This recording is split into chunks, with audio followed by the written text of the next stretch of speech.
Maung Zarni is a Myanmar human rights activist and co-founder of the Forces of Renewal Southeast Asia. He joins us now live via Skype from London. Good to have you with us, sir. What's your reaction to what's been happening in Myanmar today? Well, I expected this, and before I went to bed last night, I, tweeted and Facebooked a short notice that the Burmese military is going to show its, fascist character, because this is the institution that was founded by the fascist Japanese during the Second World War as a local proxy against the British rule in Burma. And now we have among our people in the country and on social media platforms, we begin to use the term Kimpe Tai fascist Tamador. Tamador is the term that the military uses to name itself. And so, I'm horrified. I lived through the first military dictatorship. I saw soldiers shooting, in previous waves. This has been going on for almost 60 years. This 3 generations of dissidents and protesters made it clear that we do not want to live under any form of military rule, and that the Burmese are determined, despite risks to their lives and livelihoods. You say they're determined. Will this violence quell the protesters? Will they be more reluctant to come out onto the streets now?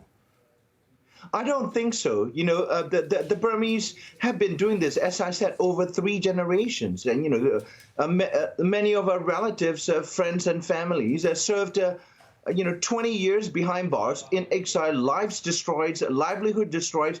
The people this time are, using this slogan: the more you repress us, the fiercer our resistance will become. And so this is going on for 28 days, since the 1st of February. And the military gets progressively more brutal, and the people are showing great determination. Even young men and women, they say that, we know we will be shot, but we will not leave the country for the next generation.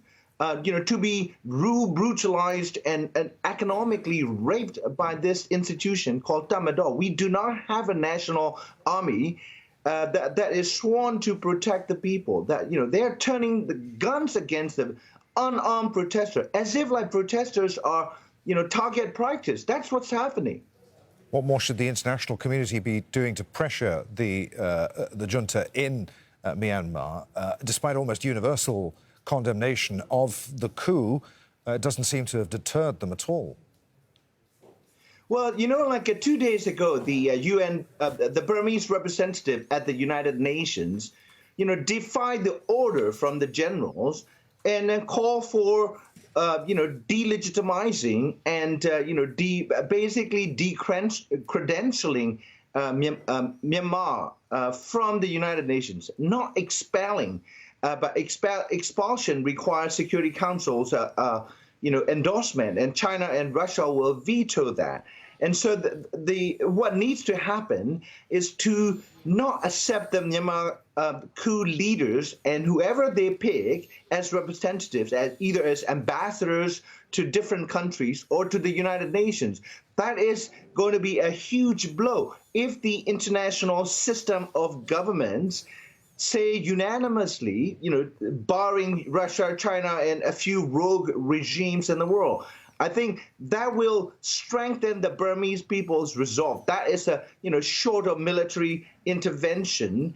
I think denying recognition that this is a legitimate government is a very, very powerful message. That needs to happen. And of course, the different governments, including different regional blocs such as the European Union, they should downgrade diplomatic relations. And they just the troops arrested a U.S. diplomat in Yangon today, and they put the regime has put snipers on the roof of like different buildings in different cities.